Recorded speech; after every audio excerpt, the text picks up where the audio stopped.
It was a crisp Monday morning in Washington, D.C., but inside the federal courtroom, the air felt thick with anticipation. The nation had been watching for weeks. Social media threads buzzed. Headlines speculated. This wasn't just another hearing. This was the hearing. Congressman Byron Donalds had arrived early. His navy suit was pressed, his expression unreadable, and in his left hand he carried a small, leather-bound Bible, worn at the edges, visibly aged, the kind you don't buy, but inherit.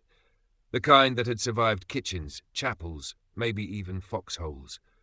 Cameras weren't allowed in the courtroom, but the sketch artist's pen hovered in place, uncertain where to start. The gavel, the defendant's table, or the unexpected presence of the good book under the bright fluorescence. The judge presiding was Evelyn Cartwright, known across the federal circuit for her strict adherence to protocol and her impatience for pageantry. She didn't suffer political theatre, and she didn't like being surprised. Byron placed the Bible neatly in front of him. He didn't touch it. He didn't gesture to it. He simply let it sit, unassuming, but somehow louder than anything that had been said in the opening remarks. The moment didn't escape Judge Cartwright. As she adjusted her glasses, her gaze dropped toward the table, and her voice, flat, cool, echoed across the chamber. "Congressman Donalds, may I ask why you've brought a Bible into this courtroom?" The gallery shifted. A few reporters looked up from their notes. The question wasn't hostile, but it wasn't casual either. Byron didn't flinch. Instead, he leaned into the microphone and answered, not with a shout, not with defiance, but with something rarer, quiet conviction. "I brought it," he said, "because it brought me here." The courtroom paused, not out of confusion, but clarity. Something was coming, not a performance. A moment. Judge Cartwright raised an eyebrow. "That's an interesting way to frame it, Congressman, but this is a legal proceeding, not a sermon." Byron smiled faintly, not out of smugness, but understanding. "And I intend to treat it that way," he replied. "But I believe this book has more to say about justice than most laws I've ever read." Gasps. Not loud, but sharp. Like someone had cracked open a sealed door and the air was just starting to change. And somewhere in the back row, a man whispered, "This is going to be one for the history books." The judge leaned back in her chair, the silence of the room amplifying the subtle creak of the leather as she studied Byron Donalds. Her gavel sat still, unused but looming. "Mr. Donalds," she said carefully, "you're here under subpoena to testify regarding actions that have been described as highly political, potentially inflammatory, and outside the scope of your duties as a sitting congressman. I would advise against any religious overtones that could sway public perception or this court's impartiality." Byron didn't respond right away. Instead, he ran a finger gently along the spine of the Bible, not dramatically, almost reverently. Then, slowly, he stood. "Your Honor," he said, voice calm and steady, "before I'm asked to answer for my words and my convictions, I believe it's important this court understands where those convictions come from." He held up the Bible, not high, not grandly, just enough that those seated behind him could see its presence. "This book isn't here to intimidate anyone. It's not a prop, and it's not a protest. It's a reminder. Because when I was a kid growing up in Brooklyn, I didn't have a father in the courtroom. I didn't have a lawyer. I had this." He placed it gently back down. The judge frowned. "Congressman, I must remind you," but he continued not louder but clearer, "I'm not here to proselytize. I'm here to tell the truth. And the truth is, I brought this Bible not to preach, but because every decision I've made that landed me in this courtroom was rooted in the values written in its pages." The courtroom was silent. Even the stenographer had slowed. "Justice, Your Honor, isn't just a word in law books. It's a word that first came to me from Scripture. Micah 6:8, what does the Lord require of you? To act justly, love mercy, and walk humbly. That verse is why I said what I said, and why I did what I did." Reporters shifted in their seats, typing now with renewed urgency. Judge Cartwright's eyes narrowed. "You understand, Congressman, that religious, while respected, cannot override the laws of this land?" Byron nodded. "Of course, but if the law loses its soul, what are we left with?" You could hear a pin drop. In the gallery, a woman, perhaps a congressional aide, perhaps just a concerned citizen, blinked hard, tears forming but refusing to fall. Because for the first time in that room, it wasn't about politics. It was about a man who didn't come to defend himself. He came to explain himself. Judge Cartwright leaned forward, hands clasped, the gavel untouched beside her. Her tone shifted, not aggressive, but skeptical. Congressman Donalds, are you saying your actions, the statements you made on the House floor, your refusal to comply with procedural directives, were based on personal scripture? Byron took a breath, slow and steady. He wasn't rattled, he was rooted. No, Your Honor, he said. I'm saying my conscience is anchored by this book. And in a time when people bend for power, when truth is tailored to trend, I needed something older than politics to guide me. He paused, then continued. I was told I crossed a line when I said government has no place silencing citizens who pray, who speak, who stand on faith when policy starts to forget people. I was warned I might face disciplinary action for quoting a biblical principle during a floor speech. I was told the courtroom might strip me of credibility if I brought my faith with me. He looked down at the Bible, but I didn't bring it for them. I brought it for the kid who watched on C-SPAN, for the mother who prayed for her son's future, for every American who still believes character matters more than clicks. Someone in the gallery let out an audible exhale. A reporter wiped her glasses. The judge said nothing. Byron turned toward the courtroom, not defiantly but humbly, and opened the Bible. He didn't read from a glowing screen. No teleprompter, just ink and memory. Isaiah 1:17, he said, learn to do right, seek justice, defend the oppressed, take up the cause of the fatherless, plead the case of the widow. The silence deepened, not a void but reverence. He closed the Bible softly. I said what I said because I meant it. And I brought this Bible because I knew one day someone would ask why. And I wanted to answer that with more than just defense. I wanted to answer it with purpose. Judge Cartwright's lips parted slightly. There was no objection, no ruling, just the faint hum of something awakening, not just in the room, but far beyond it. A story was unfolding, not just about law, but about legacy. The courtroom remained frozen, but it wasn't fear that held the room in place. It was focus. People weren't waiting for drama anymore. They were listening for meaning. The kind of meaning that doesn't come from headlines, but from a heartbeat slowed down by truth. Judge Cartwright sat back slowly, her fingertips pressed together, elbows on the bench. She was thinking, hard. This wasn't going the way she expected. Congressman, she said, choosing her words carefully, you're walking a narrow line between personal testimony and political theatre. I won't allow this court to become a campaign stop. Byron nodded. I wouldn't dare turn this courtroom into a campaign. This isn't about votes, Your Honor. This is about voice. She blinked. Voice? Yes, he said. The voice I didn't always have. The voice that was nearly lost when I was a teenager, headed down the wrong road. I found it again the day my mother handed me this Bible and said, don't speak until you know what you stand for. He looked up. And I do now. A man in the gallery, bald, mid-60s, wearing a Marine Corps pin, sat straighter. A young woman, early 20s, wearing a university badge, put down her notepad and just watched, wide-eyed. Byron walked back to the table, picked up the Bible and held it in both hands. This isn't a symbol of exclusion, he said. It's not a wall. It's not a sword. It's a mirror. Every time I open it, it shows me where I've failed and where I still need to go. He faced the judge again. I know this court has rules. I respect them. But my integrity didn't start with a statute. It started with a promise to live by the truth and to speak it, even when the room gets uncomfortable. The gallery had grown still, reverent. No shuffling of papers, no coughs. Just a nation of strangers drawn into one room by a man holding a book older than the courtroom itself. Outside, journalists were typing furiously. Inside, the judge was quiet. She looked down, then up. I will allow the Bible to remain visible, she said finally, almost reluctantly. But let the record show that its presence does not carry weight in this legal proceeding. Byron nodded. Understood, but I wasn't hoping it would influence the court. He looked over the crowd, then said softly, I was hoping it would influence the country. The courtroom doors remained shut, but outside a crowd had begun forming, not in protest but in curiosity. Live blog updates were spilling across platforms. Phrases like Byron Donald's Bible speech, Micah 6:8 in court, and the congressman who wouldn't compromise started trending across the country. Back inside, Judge Cartwright was visibly unsettled, not by disrespect, but by something she couldn't quite suppress: admiration. She glanced down at the legal documents before her. Paperwork, citations, precedents, but none of them carried the weight of the silence that now filled the room. "Mr. Donalds," she said, "the issue before us remains your refusal to withdraw your remarks on the House floor.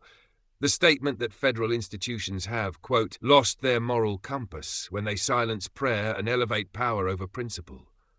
That remark sparked an ethics inquiry. "Would you like to explain that statement to the court?" Byron nodded once and stepped forward. "I will not withdraw that remark," he said. Murmurs swept the room.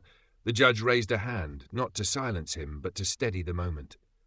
Byron continued, voice unwavering. "When a nation begins to punish people for praying with sincerity or speaking from conviction, we don't just erode faith, we erode freedom." He paused, letting that land. "I didn't say those words to provoke. I said them because I've seen what it looks like when power forgets humility. And this," he gestured to the Bible, "is the only compass I've found that points true north when the world spins too fast to follow." Judge Cartwright tilted her head. "Are you suggesting federal institutions no longer reflect moral order?" Byron gave the smallest smile. "I'm saying they reflect what we prioritize, and when we prioritize political convenience over spiritual conscience, we drift." His words weren't fiery. They were firm, measured, and that made them more powerful. In the gallery, a quiet sob slipped from an older woman seated beside a young boy. She wasn't ashamed. She wiped her eyes with dignity. "Congressman," the judge said, softening now, "do you understand that this case may impact your political career?" He nodded. "I do." "Then why not make this easy? Retract the statement. Avoid the penalty. Move on." Byron leaned on the lectern. "Because some things aren't meant to be retracted. They're meant to be repeated." He glanced down at the Bible, then back to the judge. "And sometimes they're meant to be remembered." Byron's last words rippled across the courtroom like a psalm hummed under breath, quiet but impossible to ignore. Outside, news anchors were already delivering live commentary from the courthouse steps. Inside, however, the real news was happening in slow motion, not from conflict, but from courage. Judge Cartwright sat in a long silence. It wasn't procedural, it was human. She adjusted her glasses, clearly wrestling with something deeper than precedent. For all her experience, for all the trials she'd presided over, something about this, a congressman quoting the Bible under oath, refusing to bend, felt different, ancient almost. She finally spoke. "You seem to be challenging more than just a ruling, Mr. Donalds.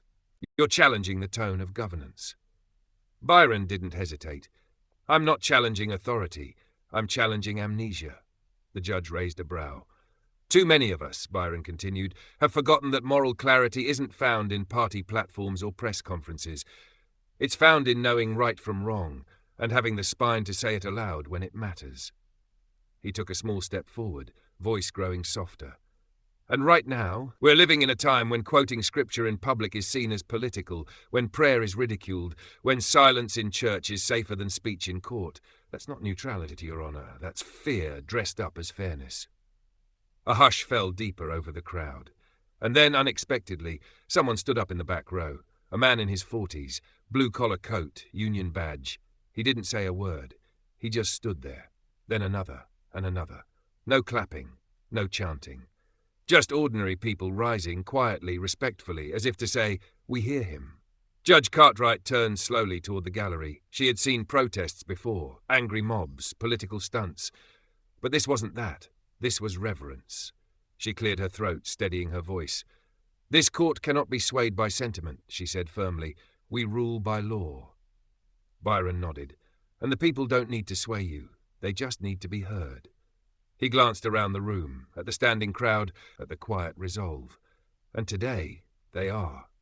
Judge Cartwright leaned back, deeply unsettled, not because she had lost control, but because, for the first time in a long while, she was listening. Not to an argument, but to a witness. The rising of the gallery had not been planned. It was instinctual, a silent signal that truth had, for a moment, pierced through the fog of formality. Byron remained at the lectern, still, composed, his Bible resting calmly beside him. The judge shifted uncomfortably. She had meant to challenge him further.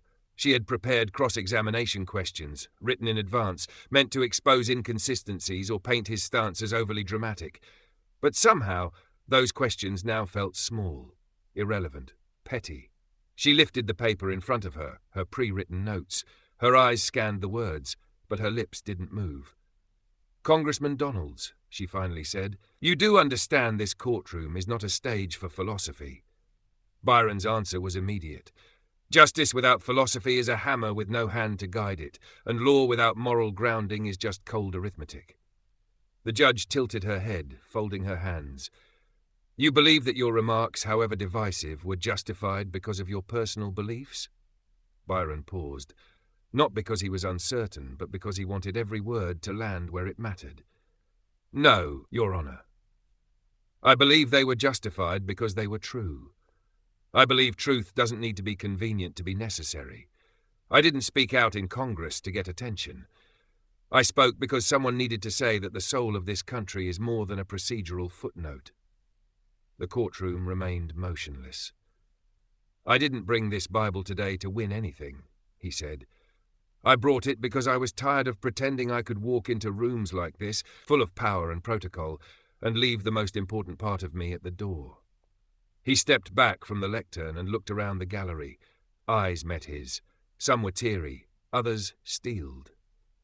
"You can take away a title, you can challenge my position, but I won't apologize for bringing my faith to the table, because the people who sent me here didn't elect a shell. They elected a man who believes in something deeper." The stenographer, halfway through typing, paused, then caught up. Even she was visibly moved. Judge Cartwright looked at him, not as a defendant, not even as a legislator, but as a mirror, a man who reminded her of why she'd once believed in the robes she wore. Judge Cartwright stared down at her bench for a long moment. What she was about to say wasn't in the script, not in her clerk's prep notes, not in the court filing. Her voice, when it returned, was quieter than before. "Congressman, years ago when I was sworn in, I took an oath with my hand on a Bible just like yours." The room stirred. She wasn't grandstanding. She was remembering. "My father was a preacher," she continued slowly. "Small church, rural Georgia. I didn't always agree with him, but I never forgot the day he said, 'Evelyn, the law is only as good as the heart that holds it.'" Byron didn't speak. He didn't need to. His stillness was its own kind of affirmation. The judge looked over the crowd. "This hearing was convened to determine whether your public remarks, grounded in religious belief, violated your duties as a member of Congress." She took a breath. But what this courtroom received was a lesson in what it means to lead with conviction. The gallery didn't move. They weren't sure if they were allowed to react, or if the moment was simply meant to be witnessed. "I have spent a career insisting that justice must be blind," she said. "But I forgot something. Justice doesn't have to be deaf." Her words struck like thunderclouds cracking over a sleeping city, and then unexpectedly she added, "Your Bible, may I see it?" Byron blinked. Slowly, respectfully, he stepped forward and handed it to the bailiff, who carried it to the bench like it was something sacred. Judge Cartwright opened it. Inside the cover, handwritten in blue ink, were the words, "To Byron, stand when it's easier to sit, speak when it's easier to nod, Mom." The judge closed the cover and looked up. "That's not politics," she said. "That's legacy." Outside the courthouse, the crowd had grown. People held up phones, not to record chaos, but to remember history. Inside, Judge Cartwright gently handed the Bible back to the bailiff, and for the first time in her career, she whispered something she never imagined saying in a courtroom. "Thank you for bringing this." The chamber didn't erupt. It didn't cheer. It simply exhaled. Because reverence, the real kind, doesn't shout. It stands still. Outside, helicopters hovered. Inside, the silence still lingered like incense after prayer. Judge Cartwright sat with the Bible gently resting on the bench before her, not as evidence, not as exhibit, but as presence. She finally spoke again, this time not as a jurist, but as a woman who had been changed by what she'd heard. This court was convened to investigate a breach of decorum, but what we witnessed was a demonstration of conscience. The room leaned forward. In a time when most people in power speak only when their handlers approve it, Congressman Donalds came here today not to defend his reputation, but to declare his foundation. She turned to him directly. You were not found in contempt of this court, but instead this court finds that your remarks, though controversial, were made in the sincere exercise of your First Amendment rights, informed by a long-standing and deeply held moral compass. Gasps rippled through the gallery. A ruling, a rare one, not just legal, but moral. Judge Cartwright continued, tone lower, more personal now. We are not always called to agree with one another, but we are called to understand what drives each other. And I believe this nation is starving not for more arguments, but for more conviction. Today, you brought that. Byron Donald stood still, hands clasped before him, but across the gallery something began to happen. A young man stood and clapped, then a woman, then a Marine. No chants, no shouting, just applause, deep, steady, respectful. The judge did not stop them. She simply looked down, then back at Byron. I would ask one thing, she said. Leave a copy of that quote in the record, the one from your mother. Byron smiled gently, with honor. The court reporter read it aloud one last time as it was entered into the federal record. Stand when it's easier to sit. Speak when it's easier to nod. As the gavel finally fell, it sounded not like an ending, but like a beginning. The doors of the courthouse swung open to a sea of people, not holding protest signs, but holding silence. That rare kind of stillness that comes when truth has settled over a crowd like morning mist. Byron Donald stepped out slowly, the worn Bible still in his hand, but now joined by something else, a folded sheet of paper handed to him by the court reporter. It was the transcript of his mother's quote, officially entered into the federal record. He looked out at the crowd, some supporters, some skeptics, many just Americans wondering if anything still meant something. And then he spoke. I didn't come here today to be heard. I came here to remind us all of what we've forgotten, that faith isn't weakness and silence isn't always noble. The crowd didn't cheer. They nodded. This wasn't about winning, he continued. It was about witnessing, about making sure that in a time when principles are traded for approval, someone stood firm with what can't be bought. Behind him, Judge Cartwright stood at a window inside the courthouse, watching, not as a judge, but as a citizen. Back inside, the courtroom slowly cleared. But the words spoken there didn't. They were being printed in newspapers, quoted on the Senate floor, discussed in churches and classrooms. That night, Byron sat alone in his hotel room. He opened the Bible once more, not for show, not for the cameras, but the same way he always had, like a compass. He flipped to Micah 6:8 again. Act justly, love mercy, walk humbly, he whispered the words, not for anyone else to hear, just for the man in the mirror. The next morning, a photo appeared on the front page of newspapers across the country. Byron at the lectern, Bible in hand, captioned simply, he brought a book, he left a reminder. And in that federal courtroom beneath the flag, Judge Cartwright did something unusual. She asked her clerk to print the quote from Byron's mother and have it framed. She hung it just outside her chambers, above the oath she'd sworn decades ago. Stand when it's easier to sit. Speak when it's easier to nod. And beneath it, in brass lettering, entered into the United States Court Record, April 2025. Because not all rulings are about guilt. Some are about grace, and some words don't just pass through a courtroom. They stay forever.